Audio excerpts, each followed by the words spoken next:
Hello everyone, it's Jake, back to talk more about the Rubinstein French, and a bit about just learning openings in general. So last time I talked about themes, the types of things that specifically the Rubinstein French accomplishes, and maybe what you'd want to be accomplishing in other openings, or figuring out about other openings. Now, today I'm going to give a lot of examples, not necessarily of the themes, but of generally playing the opening.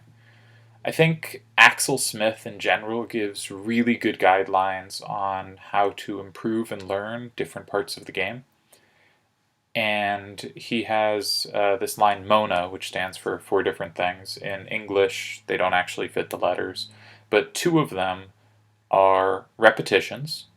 And when we learn an opening, we want to see the positions a lot. We want to familiarize with them. We want to get a sense, what are the normal moves? What are the normal ideas? And active learning, where passively learning, sometimes you take in material, sometimes it's useful, but often you hear it and it's immediately out of your mind the other side, or it never crystallizes into a skill which you can then use in your own games. So what I'm going to do is I'm going to show just positions from lots of games I've played in the Rubinstein French, and just pause and ask you what you'd do, and I'll give you 5 seconds to pause, and you can think, what would you play in this position? You don't have to spend too long. Just think a bit about it, what's going on, what ideas come to mind, and then we'll talk about them. Because without you investing some thought in what the right moves might be, it's going to be, when you hear what I think or what the computer thinks are the correct moves, it's going to be hard for those to stick unless you've done some thought yourself. I think another really useful thing to do, and this is another thing Axel Smith talks about, is he thinks verbalizations about chess are often a lie. It often comes down to a sequence of moves. However, if you want to be able to remember something, if you want it to stick in like a human mind, verbalizations are incredibly important. So he is very pro using verbalizations to understand the opening, where 2 moves might seem equally plausible and we really need a way to remember one over the other. And remembering long variations, for many of us, just isn't going to be feasible. And instead, we'll need a way to verbalize it to ourselves. So I'm going to try to keep verbalizing why I think one move over another. Sometimes I'll give variations, but if a move seems non-obvious to you in this opening or in any other opening, why this over that, and why this now? Why can't I make this move a move later? What about this position calls for this move now? So I'm going to try to cover that, and when I don't, hopefully you can pause and think about it yourself and do some active learning. So okay, here's our first position in the Rubinstein. Black has played knight d7, and now knight f6, trying to trade a pair of knights, and white has pinned the knight. So what should black do about the pin? You can pause now and try to think of what you'd play. Alright, I played bishop e7 here, which I think is a good move. Another way is h6. I think black should not start playing a move like c5 when they have to worry about this f6 pin.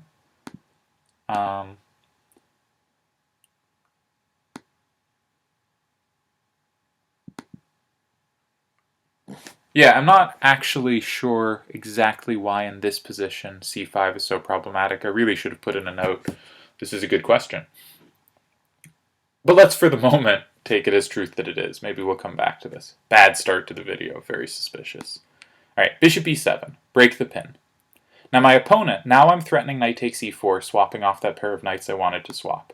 So my opponent played knight g3, and here again, I'd like you to pause and think about what you'd play.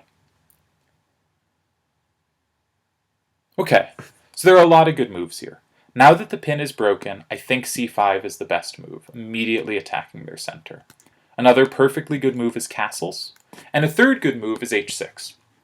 Now h6 in general can be useful hitting the bishop, but I think there's a really important pattern to note. When white has something on g3, sometimes it's a pawn because white fianchettos. Doesn't have to be this opening, this could be from any opening. But when white has something on g3 and brings a bishop to g5, attacking this knight and potentially pinning it, if black plays h6, white's bishop cannot go to h4 without risking being trapped. Therefore, when white has a piece on g3, the bishop doesn't come to g5 that much, because black often just gets this free turn h6, and if white doesn't actually want to trade, they can't keep the pressure with bishop h4. So you'll notice completely different opening. If you're looking at Catalans, where white is playing g3 and bishop g2, they don't usually play bishop g5. The bishop more often comes to f4, sometimes there's a double fianchetto, but the bishop usually isn't going to g5 because it doesn't combine well with something on g3. So h6 is a nice move to try to take advantage of that. I, however, played b6. So generally speaking, black is either going for the c5 break or the slower development with b6, bishop b7. Now, what's the problem with b6? White has this very strong idea, bishop b5, taking advantage of the light squares. Knight e5 is coming, and I have 3 defenders of d7, but white can swap off one of them with bishop f6. Now, one interesting thing to note here is if white had played knight g3 immediately instead of bishop g5, and then I had played b6, bishop b5 wouldn't be nearly as strong. So imagine the same position, but the g5 bishop is still on c1, and the f8 bishop is still on, or the e7 bishop still on f8. Black could just play bishop b7. If white plays knight e5, black can just take on g2. And the knight still defends d7. But here, they're threatening one of our defenders of d7, and we're going to have a serious problem on the light squares. So, I should not have played b6.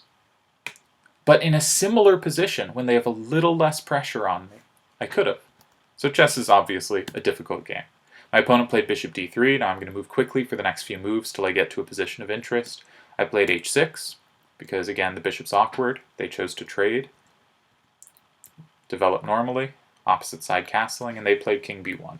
Now their rook is lined up with my queen, which is troublesome. And I would like you to pause and think a bit about what black should play. Remember the themes I talked about. Okay. So black has finished development of their minor pieces, and what they really want is to play c5. And the question is, can they? Now it looks very scary because of the rook. But black can play c5 a shocking amount of the time. And against dc5, now if we took back with the bishop or the pawn, we have a serious problem, bishop h7. But black can just play queen c7, and the computer already says black's just better.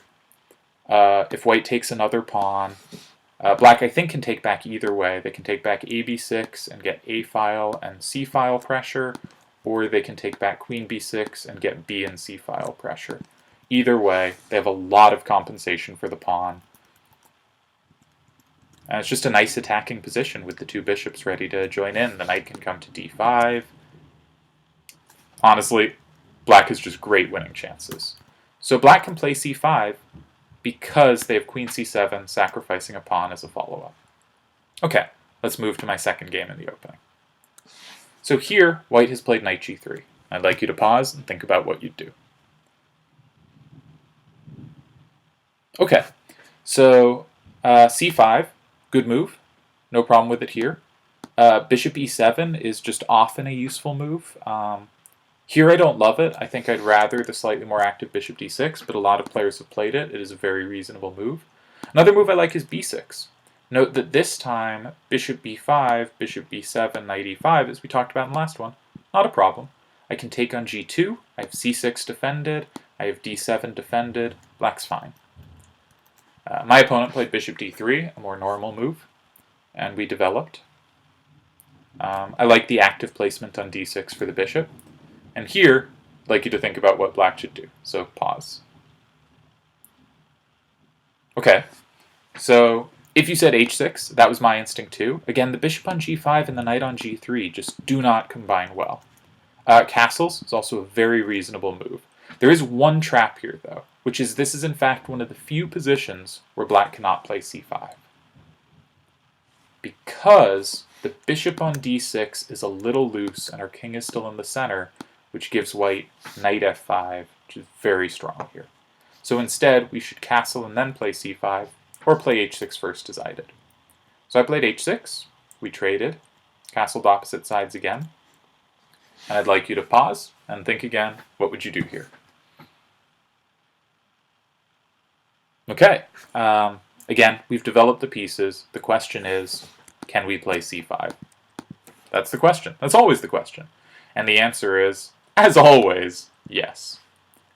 Now if we took bishop, they'd have bishop h7. But we can take pawn, and we should be delighted to take pawn, because we can power through on the b-file. Black has a huge initiative here. Queen b6, rook b8, the other rook might come to c8, we could push the c-pawn to open more files. Our knight can come to d5. Black has a huge attack. Remember, in a lot of these lines, if you play c5 and they've castled queenside, often we want to recapture b-pawn. My opponent played black's already better here, by the way. My opponent played c3. I played queen c7, getting off the file with the rook. They played king b1. I developed. They came here, and again, pause, try to figure out your move. Okay, so bishop e7 is alright, keeping my bishop. I do not want to play something like bishop f4 and allow my king to be blown open. If you said knight e4, then I think you slightly misunderstood the position, which is fine. But if we're thinking about which piece of ours is better, the knight or the bishop, it's often this knight tucked on f6. We traded one so our other knight could have this wonderful square. If we take bishop, their bishop isn't really attacking anything of importance. And our knight is still a wonderful piece. It does pressure their bishop, it can come to d5, it's a really good knight. And if you remember my themes video, black is often looking to trade on e4 or to trade on f3 if the bishop has any reason to. Here, we can play c4 and quickly follow up with a b-file attack. One reason, as we've seen, to take on e4 is to push c4. Right now they have two defenders. We could push it immediately, but then they insert knight f6 first, and then move the bishop. And we don't want to give them that opportunity. Therefore, we take with the bishop to play c4, push b5, b4, our rook's coming to b8. We have a nice attack. Black is clearly better. All right. Third game. What to do about the center. Now, I'm going to go in depth on this in a bit, but first I should pause, try to figure out what you'll do. Okay, so the first instinct I had when seeing this position is, of course, I play knight e4, bishop e4, knight f6, I get the tempo on the bishop, I make the trade I want to make. And indeed, if they play bishop d3, this will transpose to lines we've seen. But white has this really annoying bishop, no, not that, move bishop g5, and I'm going to get to this in a bit, but what happens is this e4 bishop, unlike in the last position we looked at, is really dominant here. And we'll see that in a bit when we see how black can try to deal with this, and why I don't recommend this line. I think black instead should insert c5 first. And we're going to look at c5 lines, and we'll make the direct comparison later. We're still intending to trade a pair of knights. We just want to insert c5 first to put a little pressure on white, such that if they go bishop g5 now, we have the option to take on d4. So white trades a pair of knights. You'll notice this position is exactly the same as if we had taken on e4, played knight f6, they retreated, and then we played c5. We get that exact position, but through a different, I think, safer move order. So I played c3 here. I'd like you to think about what you'd do.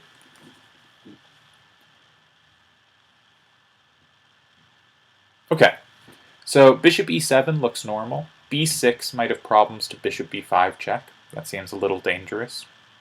The main move here is c takes d4, which we haven't really seen yet. But the idea is just to bring our pieces to good squares. cd4, knight d4. If they play cd4, they have an isolated pawn. We have bishop b4 check. I faced king f1 here, where obviously black is delighted. Bishop d2. I played queen a5 here once, but it's not very good. I should just trade and then castle. And white has an isolated pawn, and no real compensation for it. Black blockades it easily. Black has easy development, is going to bring the rooks to the D and C files. Black's better here. While queen a5, white can get a little more initiative after castling. This position's still fine, but white has a little more time to centralize their pieces. So, queen a5's okay, but bishop d2 was better. So usually white plays knight takes d4, black plays bishop c5, thinking about taking and hurting white's pawn structure. So white usually moves the knight away. Note, we can't take twice, because if bishop takes, pawn takes, queen takes, white has bishop b5 check with the discovery to win our queen. But we would like to take once. Maybe we're not immediately going to, but we should keep it in mind. Give them the isolated pawn, blockade the pawn, we have a nice position. So white usually moves the white knight away. Sometimes they come to f3, that's pretty common. This time we'll look at b3. And I'd like you to stop and think about what to do with the bishop. Okay, The bishop has a really nice home on d6. Now, if the knight was still on d4, it could pester us with knight b5. But with the knight over on b3, the bishop's very stable on d6, and we're going to get very normal development with our bishops really raking towards their king. And in fact, this game, my opponent collapsed very quickly. They castled. I played queen c7. They played bishop g5. Pause. Think about it. This one might not take too long. Yep, I can just take on h2. King h1. And here I should have played bishop f4, trading off their bishop. As we've seen in a previous line, often this bishop is the key to white being annoying, and trading it off is quite useful. I played bishop d6, which is not as good, and I'm going to finish out the game because it didn't take very long. Queen e2. Now, I want my bishop on the long diagonal against their king, and there's two ways to get it there. We've seen b6, bishop b7 a lot, but another way is bishop d7 to c6. And here, it's possible bishop b5 could be kind of annoying. And so bishop d7, c6 is another way to get the bishop there that you should remember. My opponent played g3 for obscure reasons. Check. Take a second, figure out your move. Yep, I can just blow open their king. And this is checkmate. So okay, game number 4. We have a normal position. If you've watched my themes video, I hope the move pops out at you. White has this really annoying pin on our f6 knight, and we have a question what to do about it. If we play something like queen e7, we'll be in the pin forever. h6, bishop h4, and we really don't want to weaken our king with g5. So what to do? And the answer is, we can just sidestep the pin. This is not that scary. If white doesn't take, we'll have time to play maybe knight d5 to f4. So white usually takes, tries to take advantage. And now you'll notice their queen does not have immediate entry. In a little bit, we'll look at what happens if white tries knight h4 ideas. I think these are easily handled. But their queen doesn't have an immediate path over. Black has the two bishops, and if black has time, they will stabilize with f6, king g7, h6, and there will never be any entries, because h6 controls g5, f5 controls g4, the queen controls g3, the king keeps the pawns together. So, white usually plays bishop e4. The idea is white doesn't want to leave black with the two bishops, and maybe the queen can come over to attack to one of these squares. So, this is an important position. Take a sec, think about what might you do as black here. Okay, so probably the best move is just rook fd8. Start fighting for the d file. It's the most important file on the board. But I think some other moves are interesting. There's the question of how do we achieve our stable structure on the king side. We could play h6 here. They have no checks. If they take on e4, our queen covers where their queen might like to go to come over to attack. And prepare to follow it with king g7 and f5. We could probably play f5 immediately. That seems a little shakier because maybe their queen has access to some dark squares for a moment, but it should be fine as well. The way to not handle this is to take and then play f5. And this is where we see that the move order on how to deal with our king side is important. Because after queen h4, we can't play h6 because they take it, and if we play king g7, they can check us back. They have more checks if they want them, but the important thing is we didn't achieve king g7 and h6, and now we can't. So in these kinds of positions, figuring out how to consolidate the king side is really important. Rook d8 is just always a good move to make, but it's important to think, do I want to play h6 first? Probably. And if I take, what can white do to stop me achieving my desired construction if I pick the wrong move order? Okay, so now we're going to get to the critical line. Do we want to play knight e4 or c5? We've talked about this a bit, but I'd just like to talk about some of the problems after knight e4. First, I'll give a few lines with c5 just to show that, no, we'll start with knight takes e4. So knight takes e4, knight takes e4, knight f6. They play bishop d3, we play c5, and we're happy. We transpose right back to the main line. But if they play bishop g5, I think black's position is surprisingly difficult. So I'm going to pause, and you can think about what you do. Black has a number of ways to try to deal with this, and I do not find any of them satisfactory personally. So pause and think. Okay, when I first saw this position, I played h6. But white has this really surprising initiative. Now, first of all, if they play bishop h4, this loses. I play g5. Both the bishops are hanging, they can't save both. But they can take on f6. Now it seems like we have the two bishops for very little. But it's a tricky position. For instance, the computer already thinks we should play gf6. Now if we play queen f6, queen e2, they have this huge threat of bishop b7, followed by queen b5 check, winning a pawn because they grab the bishop by forking it in the king. It's actually pretty hard to stop. If we have to play c6, this bishop's entombed forever, so most players have played a6, but it's clear this bishop's really dominant. We can't move our b-pawn, we can't bring our bishop to d7 without losing the pawn. This is going to be a tough position to unwind. White's going to play knight e5, they can probably castle either direction, they might think about blowing open the center if our king's still there. This position is surprisingly difficult to play, and if we just make a lackadaisical move like bishop e7, they have this bishop b7 trick. So it's a tough position. So the computer likes gf6 when white plays queen e2, and they have the exact same threat. And it's quite a pain to meet. The main move here is c6, stopping this.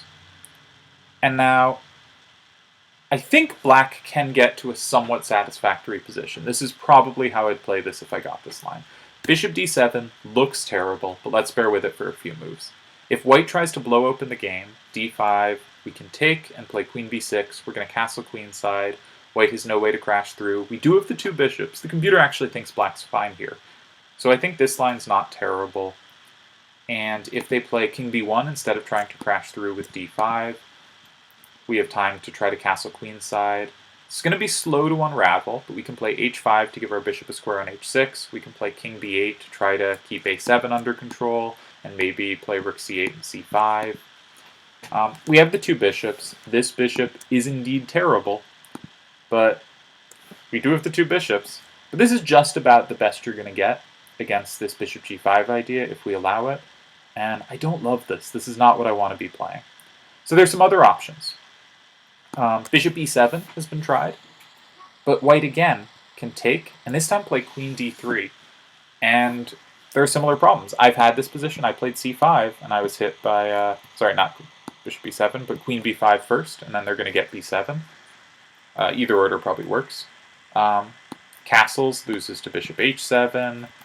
I can't play b6 because if bishop takes a8.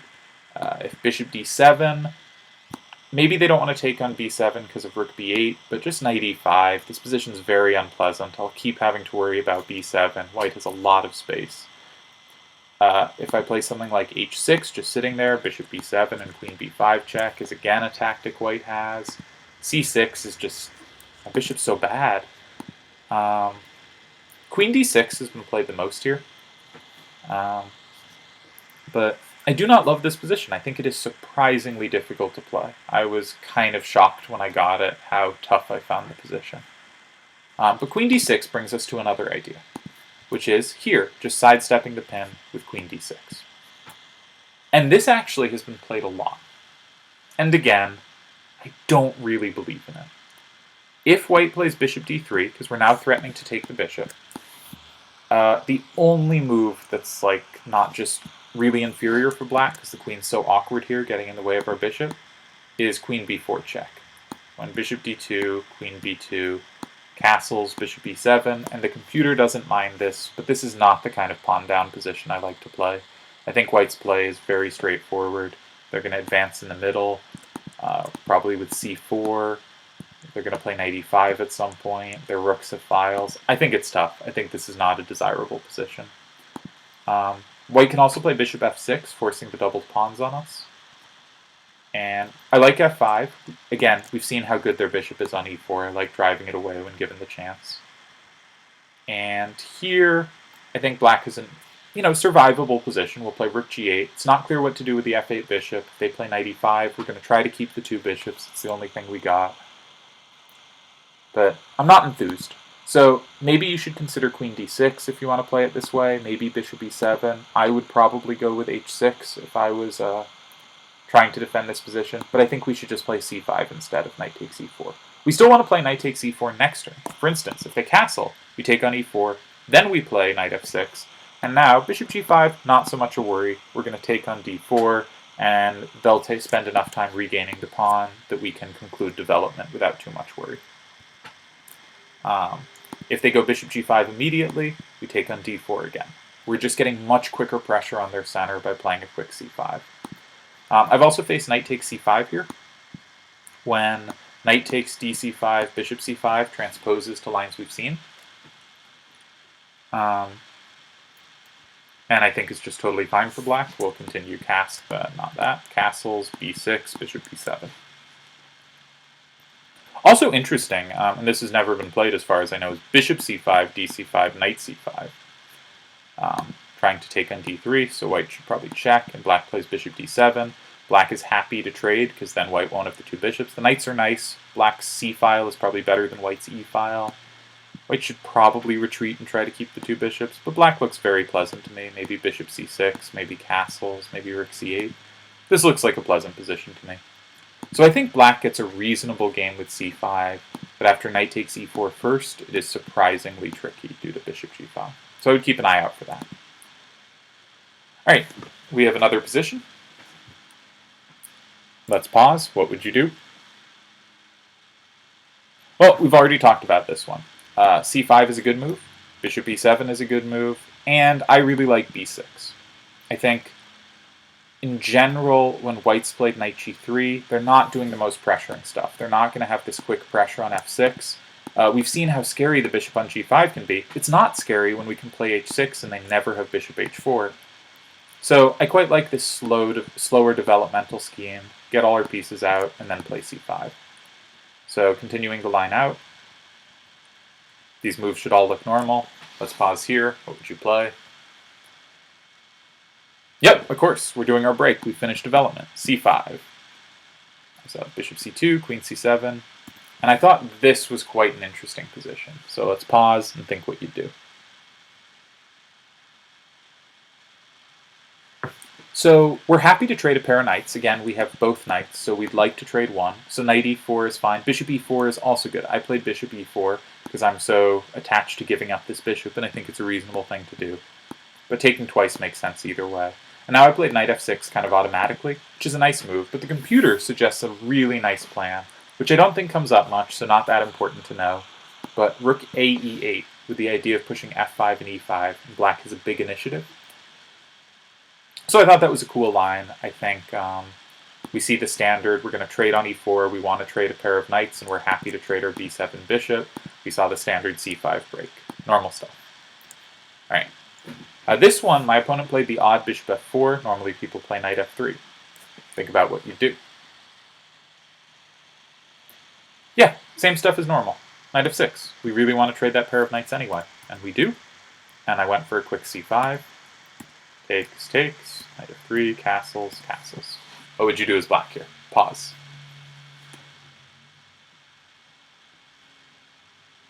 Yeah, we need our c8 bishop in the game. Where's it going to go? b7. We could play bishop d7, we could play b6, and bishop b7. Bishop d7, knight e5, we don't actually get to c6 safely. So we should, of course, play b6. The game continued c3, bishop b7, queen e2, queen d5. This can be a nice square. It pressures g2 a bit. I was trying to swing over to the king side, which I did next turn. I could also consider maybe taking on a2, but I wanted to pressure. I'm threatening bishop takes f3, giving them a pretty big weakness. Here, I could play bishop f3, but I like knight d5, hitting the bishop. And when they played bishop e5, I didn't find this, but there's a really cool tactic available here. So pause and think for a moment.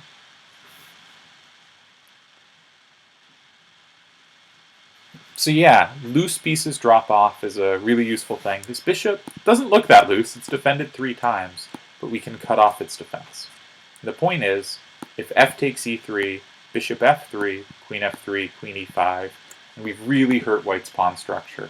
Now you might think, opposite bishops, just a draw. Well, I think people often really misunderstand opposite bishops. There are some endgames where they quickly become a draw, but with pieces on the board, they can be very, very good for the attacker. Because whichever squares you attack with your bishop, their bishop cannot defend. So here, bishop d6 can already be a big threat, or f5, f4, taking advantage of this pinned pawn. This is a very tough position to defend as white. If they can trade off all the pieces, yes, the opposite bishops mean they'll be likely to draw all the major pieces, But if they can't, it's just really hard for them to defend against any attacks, and black has some initiative here. I should point out, if white thinks, I'm going to lose the bishop, let's desperado it, it doesn't work. Black takes, white takes, and then black takes here and gets the other rook as well, and black is winning. So let's move on to the next one. Pause, think. Okay, a few interesting ideas here. I think bishop takes f3 is kind of straightforward and best. Just ruin their pawn structure in front of their king. Another idea that we've mentioned before but remains good even when they've passed the king side is c4 with a queenside pawn storm. And one other idea I thought was interesting here was what about e5? Because sometimes, occasionally, we have the e5 break as well. Here, I don't like it so much. If we think about what white's doing, white has no real breaks. We have d5 so under control. Where's white's play? It's not obvious at all. If black passed, maybe white improves their rooks for a bit, but then I have no idea what they're doing next. So, by playing e5, we sort of help the one thing they have, which is they have some pressure here. They might be thinking about bishop g5, but we have the knight reinforced, and thus we have h7 defended. But by playing e5, takes, knight takes, bishop g5, suddenly the squares get real loose. We can't win on f3 because they're going to take on f6 and h7. So e5 doesn't work, but it's not a ridiculous idea to consider. I think c4 is kind of the critical concept, and in this position, exactly, bishop takes f3 is a nice option and very good. All right, number 9.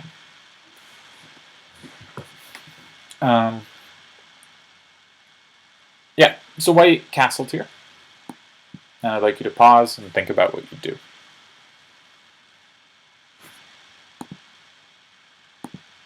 Okay, black can just win a pawn. Bishop takes f3 again, queen f3, queen d4, black's up a pawn. The position's really good anyway, though. If white had played c3, black can play knight d5. This is a standard way to improve the knight, as we've seen. We're threatening knight f4. It's a really good knight. All right, number 10. Pause. What's your move? Yeah, so the whole point of our opening is to play knight d7, then knight f6, so of course we're taking back knight in this line. White plays bishop d3. I'd say pause, but we've seen this position a bunch. c5 is the best move. Takes, bishop takes. Castles. Castles. My opponent played h3 here, which is kind of pointless, never really coming to g4. We certainly haven't seen it so far, and we've looked at a lot of positions. And here, what would you do? Pause. Yeah. Our queen's in a pin. What do we do when our queen is in this pin? We just sidestep it. h6 is also a fine inclusion first, but I think we just sidestep, and when they take, we know we can stabilize this position. But how to do it against knight h4? Pause, and figure out what black should do. So the threat is queen g4 or queen h5. Queen h5 will threaten mate on h7. Queen g4 will force our king to an awkward square. So the best move is f5.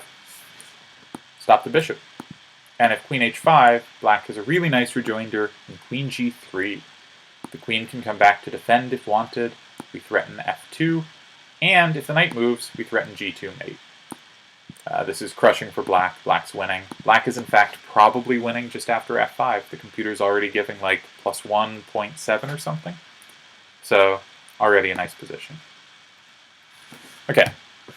White plays knight d4. How should black continue? Pause. Okay. So black can just take a pawn. And then should retreat to f4. We've seen often white's biggest threats are with bishop g5, and bishop f4 trading off that bishop means black is very safe. Another move, though, if we were trying to think how to get this bishop out, where should it go? Should we play b6 or should we play bishop d7? And the answer is we should play bishop d7. When the knight went to b3, that meant we retreated the bishop to d6, and the bishop's pretty secure there. Now that they've played knight d4 again, knight b5 is coming. We should cover it with bishop d7. b6 allows knight b5, and we lose a piece.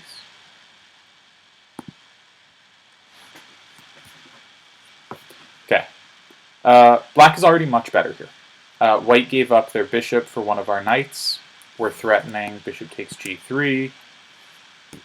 Our queenside play is going to come quickly. And in this game, my opponent played dc5. So stop and think about how you'd recapture.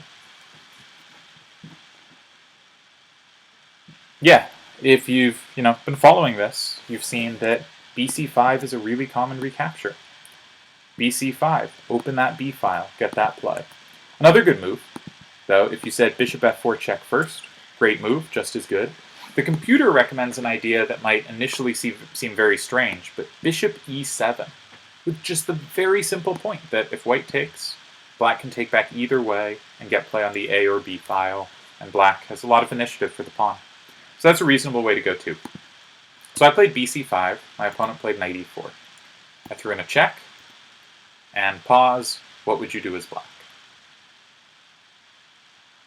So we really want this b file play.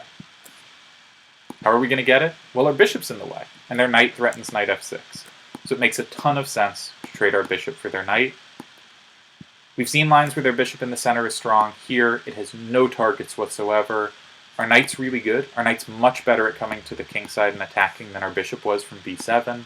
We have the open file for the rook that the bishop's no longer in the way of. So trading off that light-squared bishop is very good. Their bishop's bad. Our knight is good. Our rook is good. Rook ab8. Now, the game continued bishop d3, and I should have played knight d5, threatening knight c3 and bringing more pieces into the attack. I think I went to double rooks or something. But I thought after rook hg1, the finish is kind of fun, so if you want to pause and try to figure it out, pause. Yeah, so rook takes b2 works here. Rook takes b2, king takes b2, rook b8 check. Now the king can't go to c1, so it has only 3 squares, a1, c3, and a3. a3 is the easiest to refute. Just queen a5 checkmate. If c3, then we're going to start with queen a5 check. Now the king cannot go to the b file, cannot go to d2. If the king goes to d3, rook d8, the bishop can block, but it just saves them a turn. They're going to get checkmated the same way with or without the bishop. So king c4 lasts a little longer. Rook b4 check, king d3, queen a6 check. Again, the king has no escape. The bishop does a great job cutting it off. And now we have checkmate. Lastly, white's king can retreat to a1, but then they have a huge problem on the diagonal.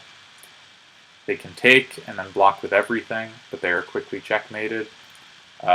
If they want to survive a little, they can play knight d4 and give up the rook to stop. But we're now threatening queen c3 in checkmate, and if they block with the queen, their only real way to stop it, we just take the bishop. And they can't take the bishop due to queen c3 mate. I suppose they could play c4 here. That is a legal move. I think queen e5 looks really good here, threatening d3 and queen takes e4. But maybe they just have bishop d3 here. So perhaps I need a different move. What to do? I could take on e4 and then take on c4. This looks very strong. I'm still threatening queen c3. How can white defend that?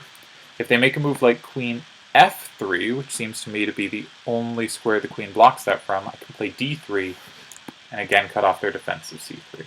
So white is going to be very quickly mated. So I think this is a nice attack with rook b2, but more generally, when dc5 is played, often bc5 is a good reply, though other moves were available. When knight e4 was played, we took with the bishop to open lines for our pieces.